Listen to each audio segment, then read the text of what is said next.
പത്താൻകോട്ട് തീവ്രവാദി ആക്രമണത്തിൽ മലയാളിയായ ലഫ്റ്റനന്റ് കേണൽ നിരഞ്ജൻ കുമാർ അടക്കം 7 സൈനികർ മരിച്ചതായി കേന്ദ്ര സർക്കാർ.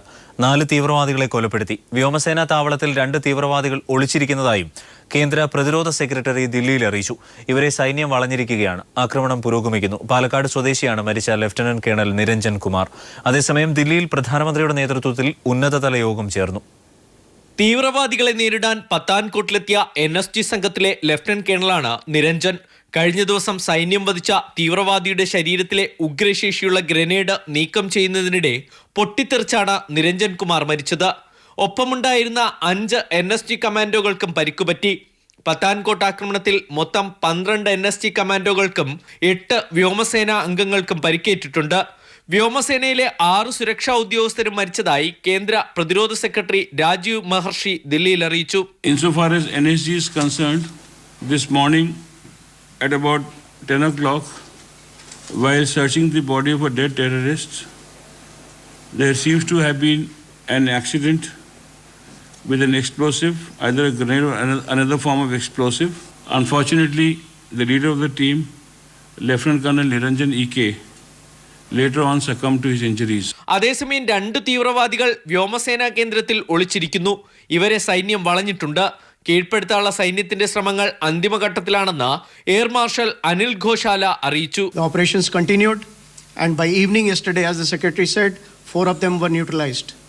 But the airfield cannot be declared fully sanitized till the time each and every place is checked and ascertained that there is nobody else anti-national element present there. Pathankot ആക്രമണത്തിന് മുമ്പ് തന്നെ രഹസ്യാന്വേഷണ വിഭാഗങ്ങൾക്ക് വിവരം ചോർന്നു കിട്ടിയതായി കേന്ദ്ര പ്രതിരോധ സെക്രട്ടറി പറഞ്ഞു. ഇതിന്റെ ഭാഗമായി കൂടുതൽ കമാൻഡോകളെ സ്ഥലത്ത് വിന്യസിച്ചതുവഴി തീവ്രവാദി ആക്രമണത്തെ ഫലപ്രദമായി നേരിടാൻ കഴിഞ്ഞുവെന്നും അദ്ദേഹം അഭിപ്രായപ്പെട്ടു. ആക്രമണത്തിന് പിന്നിൽ ലഷ്കർ-ഇ-തോയ്ബ, ജയ്ഷ മുഹമ്മദ് എന്നീ തീവ്രവാദി സംഘടനകളാണെന്ന് കേന്ദ്ര സർക്കാർ സ്ഥിരീകരിക്കുന്നു. അതേസമയം തീവ്രവാദികളിൽ ചിലർ ദില്ലിയിലെത്തിയതായുള്ള രഹസ്യാന്വേഷണ ഏജൻസികളുടെ മുന്നറിയിപ്പിനെ തുടർന്ന് രാജ്യ തലസ്ഥാനത്ത് കനത്ത ജാഗ്രതാ സന്ദേശം നൽകിയിട്ടുണ്ട്. News bureau, Delhi. ഭീകരരുമായുള്ള ഏറ്റുമുട്ടലിൽ കൊല്ലപ്പെട്ട മലയാളി സൈനികൻ നിരഞ്ജന്റെ മൃതദേഹം ഏറ്റുവാങ്ങാൻ പിതാവ് ദില്ലിയിലേക്ക് തിരിച്ചു.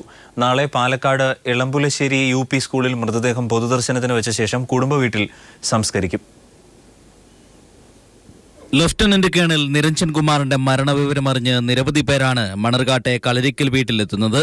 അച്ഛന്റെ അമ്മയും ഇളയച്ചൻ ഹരികൃഷ്ണന്റെ കുടുംബവുമാണ് നാട്ടിലുള്ളത്. നിരഞ്ജൻ കുമാർ ജനിച്ചതും വളർന്നതും ബംഗളൂരുവിലാണ്. 30 വർഷമായി നിരഞ്ജൻ കുമാറിന്റെ അച്ഛൻ ശിവരാജൻ ബംഗളൂരുവിലെ ഭാരത് ഇലക്ട്രോണിക്സിൽ ജീവനക്കാരനാണ്. പരേതയായ രാജേശ്വരിയാണ് മാതാവ്. ഭാര്യ ഡോക്ടർ രാധികയും ഏകമകൾ 2 വയസ്സുകാരി വിസ്മയയും നിരഞ്ജൻ കുമാറിനൊപ്പമായിരുന്നു താമസം. മൃതദേഹം ബംഗളൂരുവിൽ നിന്ന് മണർകാട്ടെ തറവാട്ട് വീട്ടിലെത്തിക്കുമെന്ന് ഇളയച്ചൻ ഹരികൃഷ്ണൻ പറഞ്ഞു. ഇന്ന് രാത്രി തന്നെ ഡൽഹിയിലെത്തുള്ളൂ. ഡൽഹിയിൽ നിന്ന് പിന്നെ ബാംഗ്ലൂരിലെത്തണം. ബാംഗ്ലൂരിൽ നിന്ന് ഇങ്ങോട്ട് കൊണ്ടുവരണം. അപ്പോൾ ഏകദേശം ഇന്ന് രാത്രി തീരുമാനമാവും. അതുവരെ ടൈമിങ് രാത്രിയോട് കൂടിയിട്ടേ പറയാൻ പറ്റുള്ളൂ. 9 വർഷം മുമ്പ് MEGയിൽ ചേർന്ന നിരഞ്ജൻ കുമാർ 3 വർഷമായി NSGയിൽ ലഫ്റ്റനന്റ് കേണൽ പദവിയിലായിരുന്നു. ബംഗളൂരു സ്ഫോടന കേസ് അന്വേഷണ സംഘത്തിലും സേവനമനുഷ്ഠിച്ചിട്ടുണ്ട്. ഇക്കഴിഞ്ഞ ഓണത്തിന് കുടുംബസമേതം നാട്ടിലെത്തിയിരുന്നു. ഭാഗ്യലക്ഷ്മി, ശരത്, ശശാങ്കൻ എന്നിവർ സഹോദരങ്ങളാണ്. News bureau, Palakkad. തടിയന്റെ വിട നസീറിനും ഷഹനാസിനുമെതിരെ എറണാകുളം പോലീസ് പുതിയ കേസ് രജിസ്റ്റർ ചെയ്തു. അന്വേഷണം NIAക്ക് കൈമാറിയേക്കും. ഷഹനാസ് ഇമെയിൽ വഴി വിദേശത്തുള്ളവരുമായി ഗൂഢാലോചന നടത്തിയതായും തീവ്രവാദ ആക്രമണത്തിന് ഇരുവരും പദ്ധതിയിട്ടിരുന്നതായും പോലീസ് വ്യക്തമാക്കി. തീവ്രവാദ ആക്രമണത്തിന് ഷഹനാസും തടിയന്റെ വിട നസീറും പദ്ധതിയിട്ടിരുന്നതായാണ് പോലീസ് കണ്ടെത്തിയിരിക്കുന്നത്. ഇതിനായി വിദേശത്തുള്ളവരുമായി ഗൂഢാലോചന നടത്തിയതായും കണ്ടെത്തി. നേരത്തെ ഷഹനാസ് പിടിക്കപ്പെട്ടപ്പോൾ പോലീസ് ശേഖരിച്ച കത്തുകളും ഷഹനാസിന്റെ ഇമെയിൽ സന്ദേശങ്ങളും പരിശോധിച്ചാണ് ഈ നിഗമനത്തിലെത്തിയത്. ഇരുവർക്കുമെതിരെ എറണാകുളം സെൻട്രൽ പോലീസ് പുതിയ കേസ് രജിസ്റ്റർ ചെയ്തു. ഷഹനാസിന്റെ ഇമെയിൽ സന്ദേശങ്ങൾ പോലീസ് വീണ്ടും വിശദമായി പരിശോധിക്കും. രാജ്യത്തെ വിവിധ തീവ്രവാദ കേസുകളിൽ ശിക്ഷ അനുഭവിക്കുന്ന തടിയന്റെ വിട നസീറിനെ രക്ഷിക്കാൻ ശ്രമിച്ചതിനായിരുന്നു ഷഹനാസ് പിടിയിലായത്.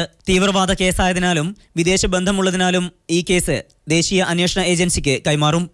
News bureau, Kochi. ശമ്പള പരിഷ്കരണം ഈ മാസം അവസാനത്തോടെ നടപ്പിലാക്കുമെന്ന് മന്ത്രി രമേശ് ചെന്നിത്തല. സിവിൽ സർവീസിൽ കാതലായ മാറ്റം അനിവാര്യമാണ്. ഇത്രയധികം ജീവനക്കാരും തസ്തികകളും ആവശ്യമാണോ എന്നത് പരിശോധിക്കും. ജീവനക്കാർക്ക് ആനുകൂല്യങ്ങൾ കൊടുത്താൽ മാത്രം പോരാ, അവർ പണിയെടുക്കുന്നുണ്ടോ എന്നും അതിന്റെ ഗുണം ജനങ്ങൾക്ക് കിട്ടുന്നുണ്ടോ എന്ന് പരിശോധിക്കേണ്ടതും സർക്കാരിന്റെ ഉത്തരവാദിത്തമാണെന്നും രമേശ് ചെന്നിത്തല പറഞ്ഞു. അടൂരിൽ KGOU സമ്മേളനത്തിൽ സംസാരിക്കുകയായിരുന്നു അദ്ദേഹം. നടപ്പാക്കേണ്ട ഫെബ്രുവരി 26 മുമ്പ് നടപ്പാക്കിയാൽ മതി. കഴിഞ്ഞ കാലത്തെ അപേക്ഷിച്ച്. പക്ഷേ അത്രയും കൊണ്ടുപോകാതെ ജനുവരി അവസാനത്തോടുകൂടി ശമ്പള പരിഷ്കരണം നടപ്പാക്കും എന്നതാണ് ഗവൺമെന്റിന്റെ പ്രഖ്യാപിതമായ സമീപനം. സിവിൽ സർവീസിൽ വലിയൊരു പൊളിച്ചെഴുത്തിന് കേരളത്തിന് അനിവാര്യമാണ്. സിവിൽ സർവീസിൽ കാതലായ മാറ്റത്തിന് ആവശ്യതയുണ്ട്. അനാവശ്യമായ തസ്തികകൾ, ആവശ്യമില്ലാത്ത തസ്തികകൾ, ജനങ്ങളുമായി ബന്ധമില്ലാത്ത ഡിപ്പാർട്ട്മെന്റുകൾ ധാരാളം ഇന്ന് നമ്മുടെ നാട്ടിൽ പ്രവർത്തിക്കുന്നുണ്ട്.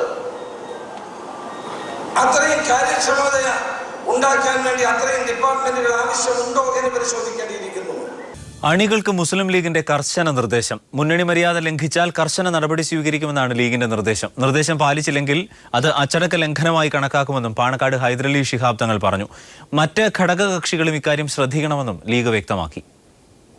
പാർട്ടി നിലപാടുകൾക്കെതിരായ നീക്കം അച്ചടക്ക ലംഘനമായി കണക്കാക്കുന്നതാണ് എന്ന് ഒന്നുകൂടി സന്ദർഭം ഞാൻ പറയാൻ ആഗ്രഹിക്കുകയാണ്. ഇക്കാര്യത്തിൽ മുസ്ലിം ലീഗ് ഭാഗം പാർട്ടി പരിശോധിക്കും.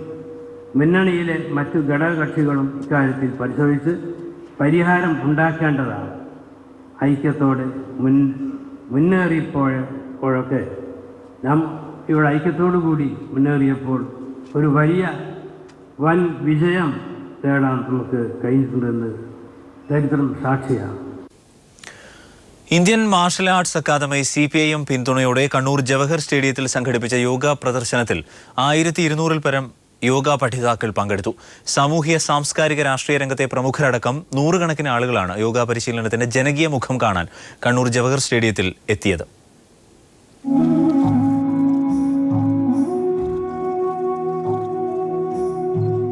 യോഗ പരിശീലനം സിദ്ധിച്ച 1200 പേരുടെ യോഗാഭ്യാസ പ്രദർശനത്തിനാണ് കണ്ണൂർ ജവഹർ സ്റ്റേഡിയം സാക്ഷ്യം വഹിച്ചത്. 4 മണിയോടെ സ്റ്റേഡിയത്തിൽ യോഗ പഠിതാക്കൾ അണിനിരന്നു. മനസ്സും ശരീരവും ഏകാഗ്രമാക്കി 1 മണിക്കൂർ നീണ്ടുനിന്ന യോഗാഭ്യാസ പ്രകടനങ്ങൾ.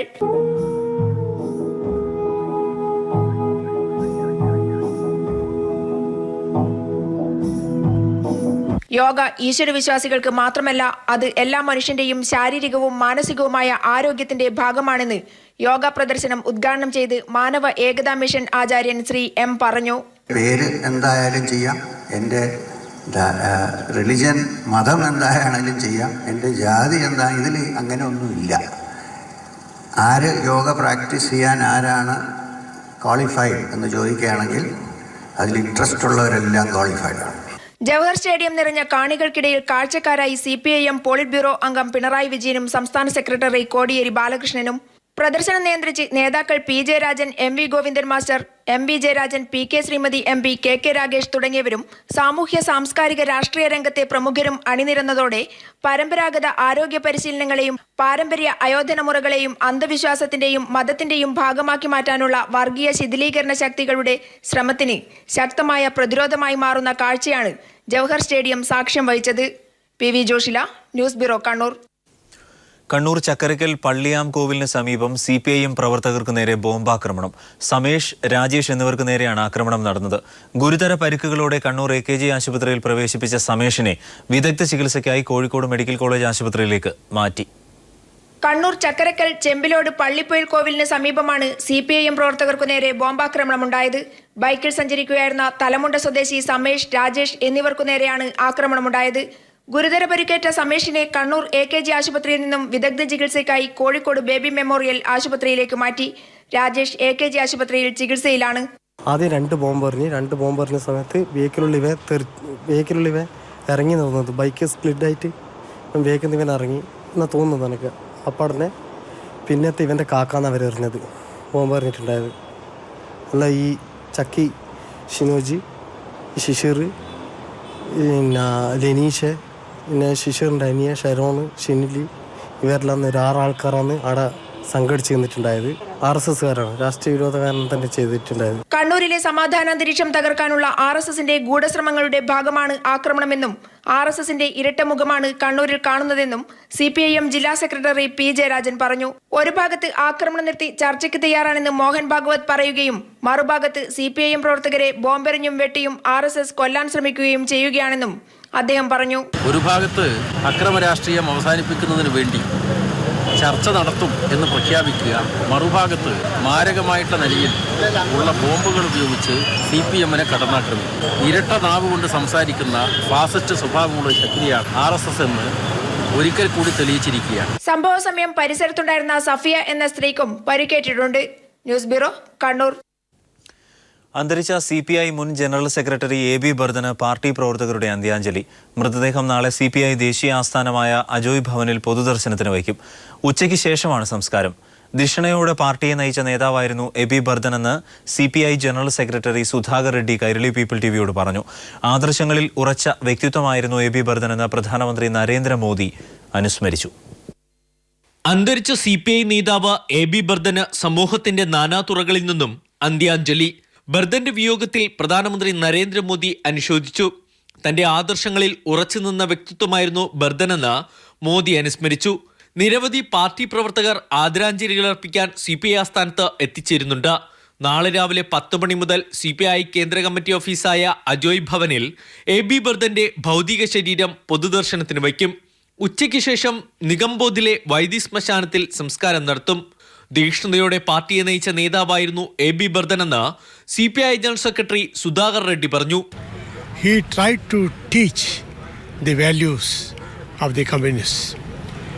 He is a comrade with authority because of his moral commitment, his simplicity and his dedication to the communist movement. പക്ഷാഘാതത്തെ തുടർന്ന് കഴിഞ്ഞ മാസം 7-ന് ദില്ലി GB പന്ത് ആശുപത്രിയിൽ പ്രവേശിപ്പിച്ച ബർദന്റെ നില രാവിലെയോടെ അതീവ ഗുരുതരമാവുകയും രാത്രിയോടെ മരണം സംഭവിക്കുകയുമായിരുന്നു. AB ബർദന്റെ മരണവാർത്തയറിഞ്ഞ് CPI ആസ്ഥാനമായ അജോയ് ഭവനിൽ സമൂഹത്തിന്റെ വിവിധ തുറകളിലുള്ള നിരവധി പ്രമുഖരാണ് എത്തുന്നത്. ഇവിടെ സൂക്ഷിച്ചിട്ടുള്ള അദ്ദേഹത്തിന്റെ ഛായാചിത്രത്തിനു മുമ്പിൽ പുഷ്പാർച്ചന നടത്തി അവർ മടങ്ങുന്നു.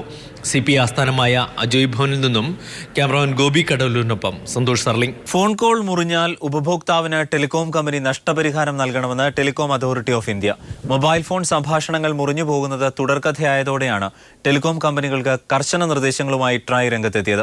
ഇത് സംബന്ധിച്ച ഉത്തരവ് ട്രായ് പുറത്തിറക്കി. സാങ്കേതിക പ്രശ്നങ്ങൾ മൂലം ഫോൺ സംഭാഷണം തടസ്സപ്പെട്ടാൽ ഉപഭോക്താവിന് നഷ്ടപരിഹാരം നൽകണമെന്ന നിർദ്ദേശത്തെ ടെലികോം കമ്പനികൾ എതിർത്തിരുന്നു. ഒരു കോളിന് ₹1 വീതം നഷ്ടപരിഹാരം നൽകണമെന്ന് ട്രായ് പറയുമ്പോഴും ഒരു ദിവസം 3 തവണ മാത്രം കോൾ മുറിഞ്ഞതിന് നഷ്ടപരിഹാരം നൽകിയാൽ മതിയെന്ന നിർദ്ദേശവും ട്രായ് ടെലികോം കമ്പനികൾക്ക് നൽകിയിട്ടുണ്ട്. 2014 ലോക്സഭാ തെരഞ്ഞെടുപ്പ് ചെലവിൽ വൻ ക്രമക്കേട് നടന്നതായി റിപ്പോർട്ട്. ഉദ്യോഗസ്ഥർക്കെതിരെ വകുപ്പ് തല നടപടിക്ക് ശുപാർശ. സ്വകാര്യ സ്ഥാപനങ്ങൾക്കെതിരെ ക്രിമിനൽ കേസെടുത്ത് അന്വേഷിക്കണമെന്നും ഇലക്ഷൻ ഡെപ്യൂട്ടി കളക്ടറുടെ റിപ്പോർട്ട്. ഏറ്റവും അധികം ക്രമക്കേടുകൾ നടന്നത് തിരുവനന്തപുരം ജില്ലയിലാണ്. റിപ്പോർട്ടിന്റെ പകർപ്പ് പീപ്പിൾ TV പുറത്തുവിട്ടു. തിരുവനന്തപുരം ജില്ലയിൽ 11 കോടി രൂപയാണ് വിവിധ ഇനങ്ങളിലായി തെരഞ്ഞെടുപ്പ് കമ്മീഷൻ ചെലവഴിച്ചത്. തെരഞ്ഞെടുപ്പ് ചെലവിൽ വ്യാപകമായ ക്രമക്കേടുകൾ നടന്നതായി ചീഫ് ഇലക്ടറൽ ഓഫീസർക്ക് പരാതി ലഭിച്ചു. ഇതിന്റെ അടിസ്ഥാനത്തിൽ ജില്ലാ വരണാധികാരി കൂടിയായ കളക്ടറോട് ചീഫ് ഇലക്ടറൽ ഓഫീസർ റിപ്പോർട്ട് ആവശ്യപ്പെട്ടു. ഡെപ്യൂട്ടി കളക്ടർ VR വിനോദിനായിരുന്നു അന്വേഷണ ചുമതല. ഭക്ഷണം വാങ്ങിയ ഇനത്തിലും തെരഞ്ഞെടുപ്പ് നിരീക്ഷണത്തിനായി ക്യാമറകൾ വാടകയ്ക്കെടുത്ത ഇനത്തിലും പ്രിന്ററുകൾ വാങ്ങിയ ഇനത്തിലും വൻ വെട്ടിപ്പ് നടന്നതായാണ് കണ്ടെത്തൽ. തെരഞ്ഞെടുപ്പ് സമയത്ത് വാഹനങ്ങൾ വാടകയ്ക്കെടുത്ത ഇനത്തിലും ക്രമക്കേടുകൾ നടന്നതായി കണ്ടെത്തി. പല ഫയലുകളും ലഭ്യമല്ലെന്നും ചൂണ്ടിക്കാണിക്കപ്പെടുന്നു. തെരഞ്ഞെടുപ്പുമായി ബന്ധപ്പെട്ട് വാങ്ങിയ ലക്ഷക്കണക്കിന് രൂപയുടെ സാമഗ്രികൾ സ്റ്റോക്ക് രജിസ്റ്ററിൽ ചേർത്തിട്ടില്ലെന്നും RDOയുടെ റിപ്പോർട്ട് ചൂണ്ടിക്കാട്ടുന്നുണ്ട്. വ്യാജ ബില്ലുകൾ ഉപയോഗിച്ച് ഉദ്യോഗസ്ഥർ പണം കൈപ്പറ്റിയതായും കണ്ടെത്തിയിട്ടുണ്ട്. ജില്ലയിൽ ക്യാമറ യൂണിറ്റുകൾ വാടകയ്ക്കെടുത്ത ഇനത്തിൽ മാത്രം 35 ദിവസത്തേക്ക് 90 ലക്ഷം രൂപയാണ് ചെലവഴിച്ചിരിക്കുന്നത്. ടെൻഡർ നടപടിക്രമങ്ങൾ കൃത്യമായി പാലിക്കുന്നതിൽ ചുമതലയുണ്ടായിരുന്ന ഡെപ്യൂട്ടി കളക്ടർ വീഴ്ച വരുത്തിയതായും റിപ്പോർട്ട് ചൂണ്ടിക്കാട്ടുന്നു. മറ്റിനങ്ങൾ എന്ന പേരിൽ 23 ലക്ഷവും മറ്റ് ചാർജസ് എന്ന പേരിൽ 7,47 ലക്ഷവും ചെലവഴിച്ചിട്ടുണ്ട്. എന്നാൽ വിവരാവകാശ നിയമപ്രകാരം ആവശ്യപ്പെട്ടപ്പോൾ മറ്റ് ചാർജസ് എന്താണ് എന്ന് വ്യക്തമാക്കുന്നുമില്ല. ആവശ്യമായ രേഖകൾ പരിശോധിക്കാമെന്നും കൈപ്പറ്റാമെന്നുമായിരുന്നു കളക്ടറേറ്റിൽ നിന്നുള്ള മറുപടി. വൻ ക്രമക്കേടുകൾ നടന്നു എന്ന് ബോധ്യപ്പെട്ടിട്ടും ഉദ്യോഗസ്ഥർക്കെതിരെ വകുപ്പുതല നടപടിക്ക് മാത്രം ശുപാർശ ചെയ്ത് രക്ഷപ്പെടുത്താനുള്ള നീക്കമാണ് നടത്തിയിരിക്കുന്നത്. അതേസമയം ഇലക്ട്രോണിക്സ് ഉപകരണങ്ങൾ വാങ്ങിയ സ്വകാര്യ സ്ഥാപനങ്ങൾക്കെതിരെ ക്രിമിനൽ കേസെടുത്ത് അന്വേഷണം നടത്താമെന്നും RDO ശുപാർശ ചെയ്യുന്നുണ്ട്. ഫലത്തിൽ ലക്ഷങ്ങളാണ് തെരഞ്ഞെടുപ്പ് ചെലവ് എന്ന പേരിൽ പലരുടെയും പോക്കറ്റുകളിലേക്ക് ഒഴുകിയിരിക്കുന്നതെന്ന് വ്യക്തം. KG ദിനകർ, തിരുവനന്തപുരം. ഫെഫ്കയ്ക്ക് ബദലാകാൻ മാഗ്ഡ പുനരുജ്ജീവിപ്പിക്കുന്നു. നിർമ്മാതാക്കളുടെ കരാറിൽ ജോലി ചെയ്യാൻ തയ്യാറാണെന്ന് മാഗ്ഡ ഫെഡറേഷൻ. തീരുമാനം പ്രൊഡ്യൂസേഴ്സ് അസോസിയേഷനെ അറിയിക്കും.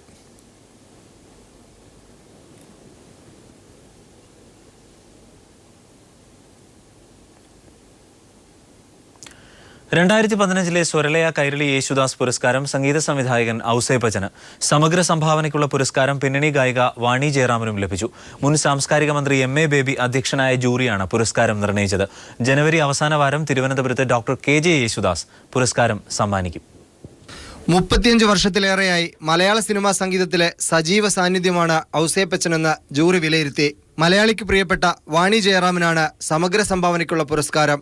വാണി ജയറാമിൻ്റെ പ്രശസ്തങ്ങളായ പല ഭാഷകളിൽ പാടിയിട്ടുള്ള പാട്ടുകളുണ്ട്. അതുപോലെ ഔസേപ്പച്ചൻ്റെ സംഗീത സംവിധാന ചാതുരിയും നിങ്ങൾക്കെല്ലാം അറിയാവുന്നതാണ്. ഓർമ്മയിൽ തങ്ങി നിൽക്കുന്ന ഒരുപാട് ഗാനങ്ങളുണ്ട്. ജനുവരി 15 ഗുലാം അലിയുടെ ഗസൽ സന്ധ്യക്കുള്ള ഒരുക്കങ്ങൾ അന്തിമഘട്ടത്തിലാണെന്ന് MA ബേബി അറിയിച്ചു. ജനുവരി 15 അദ്ദേഹത്തിൻ്റെ ഗസൽ സന്ധ്യ ഉണ്ടാകും. അദ്ദേഹവും പണ്ഡിറ്റ് വിശ്വനാഥും പങ്കെടുക്കുന്ന പരിപാടിയാണ്. ജനുവരി അവസാനം തിരുവനന്തപുരത്ത് ചേരുന്ന സംഗീത സന്ധ്യയിൽ സ്വരലയ കൈരളി യേശുദാസ് പുരസ്കാരം സമ്മാനിക്കും. സംഗീത സംവിധായകൻ M Jayachandran, Kairali TV senior director M Venkitaraman, Swaralaya general secretary EM Najeeb തുടങ്ങിയവർ വാർത്താസമ്മേളനത്തിൽ പങ്കെടുത്തു. News bureau, Thiruvananthapuram.